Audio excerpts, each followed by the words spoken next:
Assalamualaikum warahmatullahi wabarakatuh. Perkenalkan, kami dari kelompok 2 dengan anggota saya sendiri, Lili Nuryasyanti, yang kedua ada Nesya Riani, yang ketiga Maulidia Azahra, dan yang keempat ada Fitri Nuraini. Untuk pembahasan kali ini, kita akan mempresentasikan unit 6, yaitu tentang perkembangan intelek, sosial, bahasa, dan bakat khusus.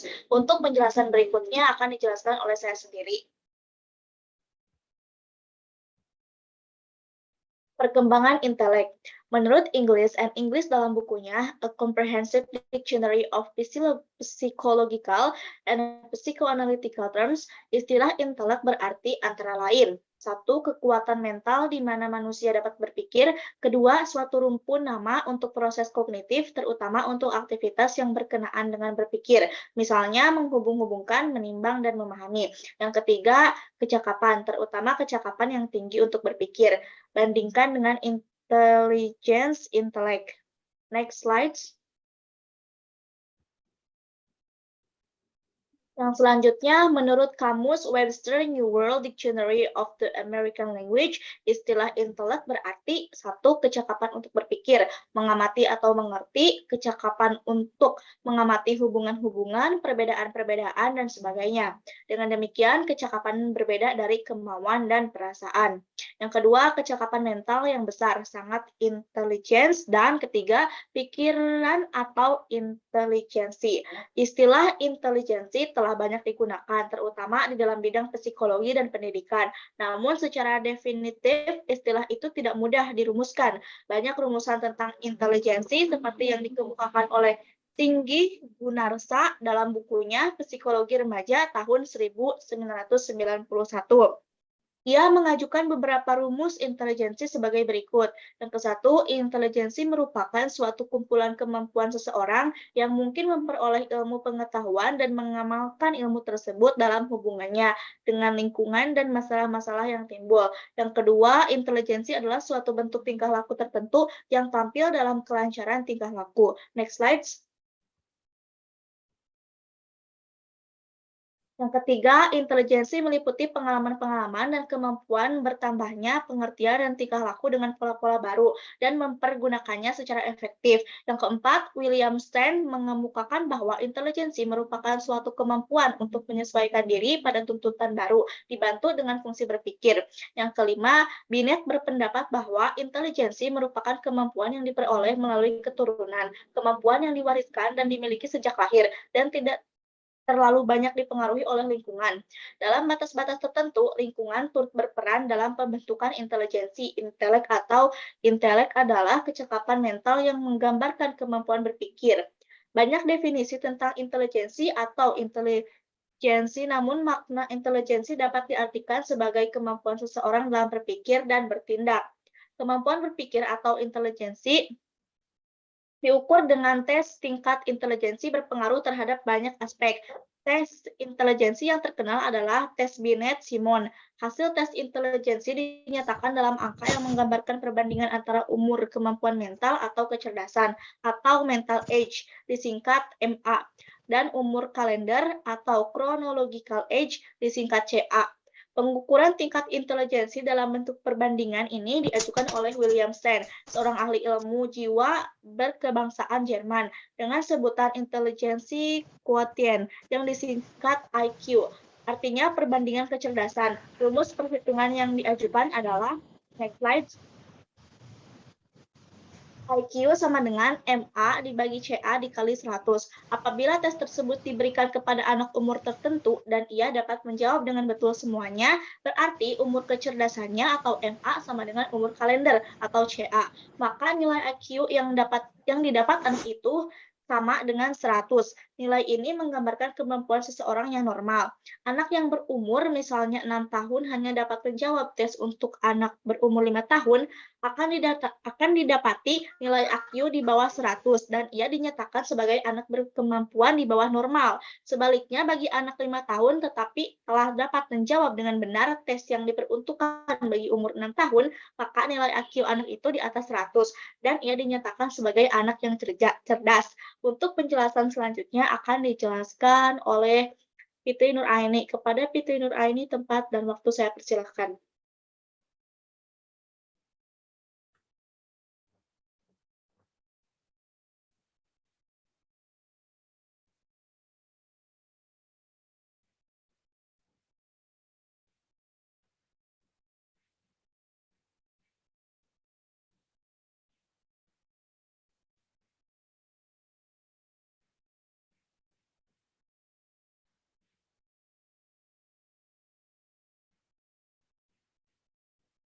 Terima kasih Leli. Sebelumnya saya minta maaf karena off cam karena terkendala jaringan. Perkembangan intelek pada usia remaja, IQ dihitung dengan cara memberikan perangkat pertanyaan yang terdiri dari berbagai soal hitungan kata-kata, gambar-gambar, dan semacamnya. Dan menghitung berapa banyaknya pertanyaan yang dapat dijawabnya dengan benar, kemudian membandingkannya dengan sebuah daftar yang dibuat berdasarkan penelitian yang terpercaya. Dengan cara didapatkan nilai IQ orang yang bersangkutan. Untuk anak-anak, cara menghitung IQ adalah dengan menyuruh anak-anak melakukan pekerjaan tertentu dan menjawab pertanyaan tertentu. Misalnya, menghitung sampai 10 atau 100, menyebut nama hari atau bulan, membuka pintu dan menutup kembali, dan lain-lain. Cuma pekerjaan yang bisa dilakukan anak kemudian dicocokkan dengan suatu daftar untuk mengetahui umur mental atau MA. Anak makin banyak yang bisa dijawab atau dikerjakan anak dengan betul. Makin tinggi usia mentalnya, dengan menggunakan rumus di atas dapat ditemukan nilai IQ anak.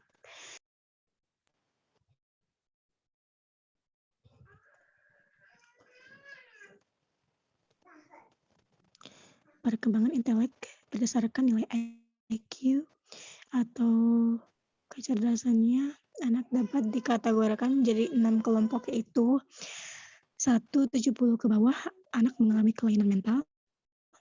71 sampai 85, anak di bawah normal atau bodoh. Yang ketiga 86 sampai 115, anak yang normal. Yang keempat ada 116 sampai 130, anak di atas normal atau pandai. Yang kelima ada 131 sampai, yang keenam ada 145 ke atas, anak genius atau istimewa. Next slide.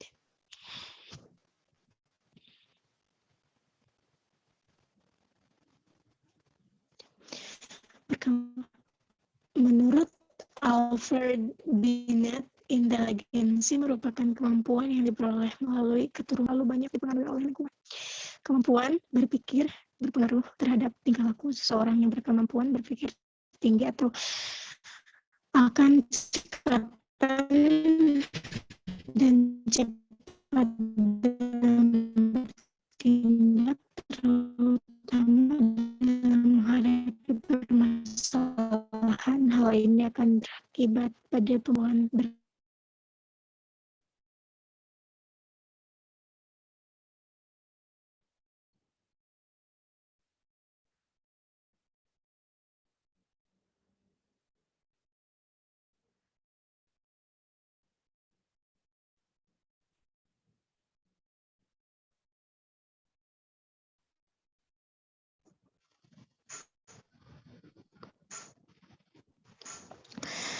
Kemampuan berpikir mempengaruhi terhadap tingkah laku seorang. Yang berkemampuan berpikir tinggi akan cekatan, cepat dalam bertindak, terutama dalam menghadapi permasalahan. Hal ini akan berakibat pada pembentukan sikap mandiri.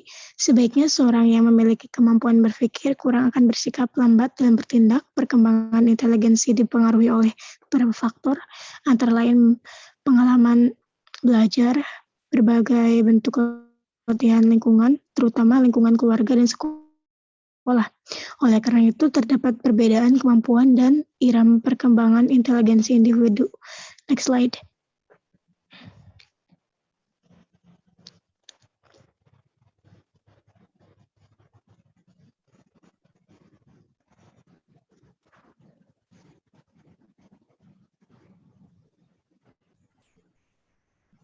Next slide.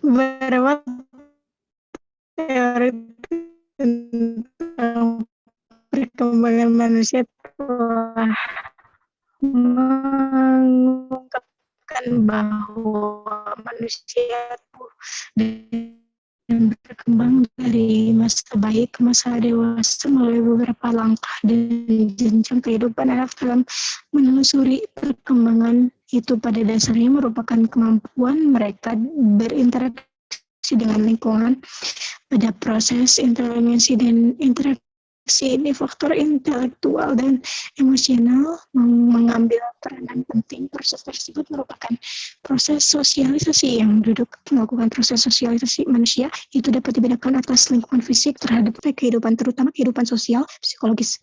Manusia sebagai makhluk sosial senantiasa berhubungan dengan sesama manusia. Bersosialisasi pada dasarnya merupakan proses penyusunan dari diri terhadap lingkungan kehidupan sosial. Bagaimana seharusnya seorang hidup di dalam kelompoknya, baik dalam kelompok kecil maupun kelompok masyarakat luas. Interaksi seseorang dengan manusia lain diawali sejak saat bayi lahir. Dengan cara yang amat sederhana sepanjang kehidupannya, pola aktivitas sosial anak mulai terbentuk. Next slide oleh Lydia Jara. Lydia, dipersilahkan. Baik, terima kasih Fitri. Sebelumnya saya akan masih menjelaskan perkembangan sosial. Menurut Piaget, interaksi sosial anak pada tahun pertama sangat terbatas, terutama hanya dengan ibunya. Perilaku sosial anak tersebut berpusat pada akunya atau egosentrik, dan hampir keseluruhan perilaku berpusat pada dirinya. Bayi belum banyak memperhatikan lingkungannya, dengan demikian apabila kebutuhan dirinya telah terpenuhi, bayi itu tidak peduli lagi terhadap lingkungannya. Sisa waktu hidupnya digunakan untuk tidur. Pada tahun kedua, anak sudah belajar kata tidak dan sudah mulai belajar menolak lingkungan seperti mengatakan tidak mau ini, tidak mau itu, tidak pergi, dan semacamnya. Anak telah mulai mereaksi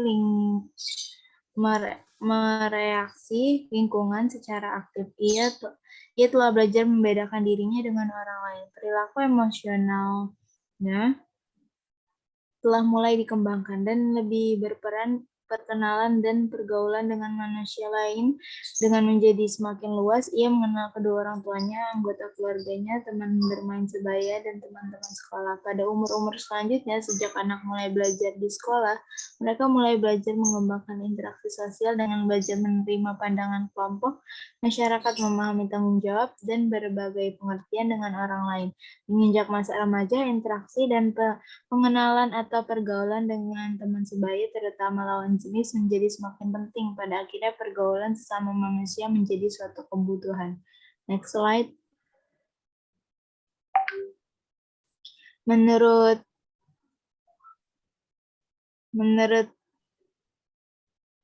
kebutuhan pergaulan dan berhubungan dengan orang lain ini telah dimulai dirasakan sejak anak berumur 6 bulan. Di saat anak itu telah mampu mengenal manusia lainnya, terutama ibu dan anggota keluarganya. Anak mulai mengenal dan mampu membedakan arti senyum dan perilaku sosial yang lain, seperti marah, tidak senang mendengar suara keras, dan kasih sayang. Akhirnya setiap orang menyadari bahwa manusia itu saling membutuhkan. Dari uraian itu dapat dimengerti bahwa hubungan sosial merupakan hubungan antara manusia yang saling membutuhkan. Hubungan sosial dimulai dari tingkat yang paling sederhana dan terbatas, yang disadari sebagai kebutuhan yang sederhana. Semakin dewasa dan bertambah umur, tingkat hubungan sosial menjadi kompleks. Dan dengan demikian, tingkat hubungan sosial juga berkembang menjadi amat kompleks. Pada jenjang perkembangan remaja, seorang remaja bukan hanya memerlukan orang lain demi untuk memenuhi kebutuhan pribadinya, tapi mengandung maksud untuk disimpulkan bahwa pengertian perkembangan sosial adalah berkembangnya tingkat hubungan antar manusia sehubung meningkat kebutuhan hidup manusia, perhatian remaja mulai tertuju pada pergaulan di masyarakat dan mereka membutuhkan pemahaman tentang norma kehidupan yang kompleks. Pergaulan remaja banyak diwujudkan dalam bentuk kehidupan kelompok, terutama kelompok sebaya sesama jenis. Perkembangan sosial anak remaja dipengaruhi oleh beberapa faktor, yakni kondisi keluarga, kematangan anak, status sosial ekonomi keluarga, pendidikan, dan kapasitas mental, terutama intelek dan emosi. Hubungan sosial remaja, terutama yang berkaitan dengan proses penyesuaian diri, berpengaruh terhadap tingkah laku sehingga dikenal beberapa tingkah laku seperti remaja keras, remaja yang mengisolasi diri, remaja yang bersifat egois, dan sebagainya. Next slide.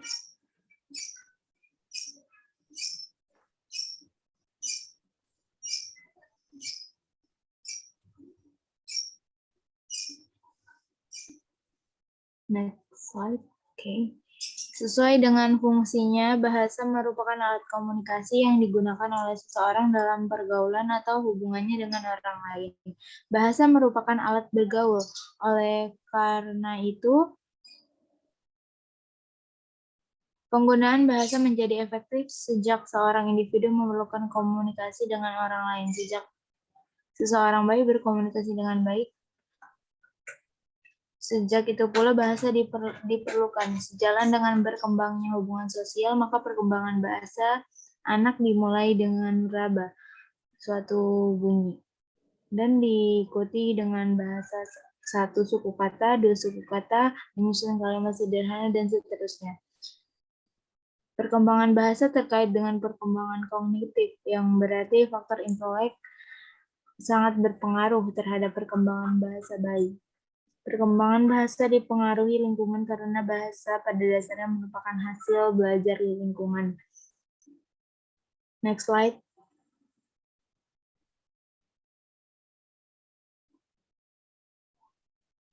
Bayi bersuara ibunya tersenyum dan mulai menirukan dengan memperjelas bayi belajar menambah bahasa kata-kata meniru bunyi-bunyi manusia dewasa. Belajar bahasa yang sebenarnya baru dilakukan oleh anak 6-7 tahun.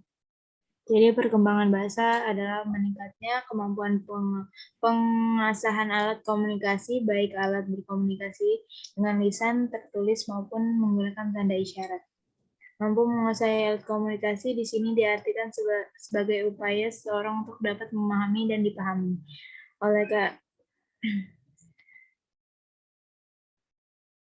Perkembangan bahasa semakin lengkap karena dilengkapi dan diprakarya oleh lingkungan masyarakat di mana mereka tinggal. Hal ini berarti proses pembentukan kepribadian dihasilkan oleh pergaulan dengan masyarakat sekitar akan menjadi ciri khusus dalam perilaku bahasa. Bahasa memegang peranan penting dalam kehidupan masyarakat. Perkembangan bahasa dipengaruhi oleh banyak faktor antara lain usia, kondisi keluarga, tingkat kecerdasan, status sosial ekonomi, dan kondisi fisik anak terutama dari segi kesehatan. Slide selanjutnya akan dibacakan oleh Nesariani. Kepada Nesariani dipersilakan. Terima kasih Azhara. Bakat khusus. Bakat dapat diartikan sebagai kemampuan bawaan yang merupakan potential ability yang masih diperlukan dikembangkan atau dilatih. Kemampuan adalah daya untuk melakukan suatu tindakan sebagai hasil dari pembawaan dan latihan. Jadi, bakat adalah kemampuan alamiah untuk memperoleh pengetahuan atau keterampilan yang relatif bersifat umum. Misalnya, bakat intelektual umum atau khusus, bakat akademik khusus. Bakat khusus disebut juga talent. Koni Setiawan dan kawan-kawan pada tahun 1982 dalam bukunya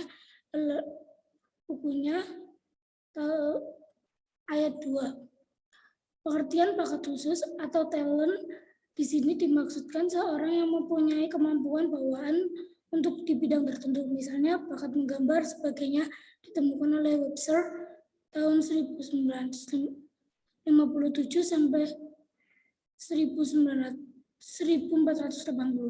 Pemberian nama terhadap jenis-jenis bakat biasanya dilakukan atas bakat apa itu berfungsi, seperti bakat matematika, bakat bahasa, bakat olahraga, bakat seni, bakat musik, bakat guru, bakat dokter, dan sebagainya.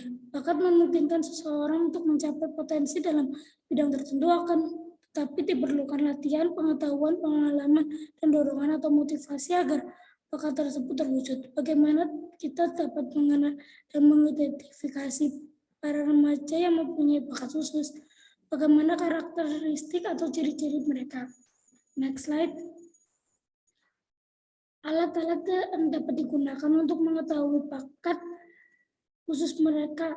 Semua informasi ini diperlukan sebelum dilakukannya upaya pengembangan bakat khusus remaja. Sampai sekarang boleh dikatakan belum ada tes bakat yang cukup luas dalam pemakaiannya. Misalnya tes inteligensi, berbagai tes bakat sudah ada, misalnya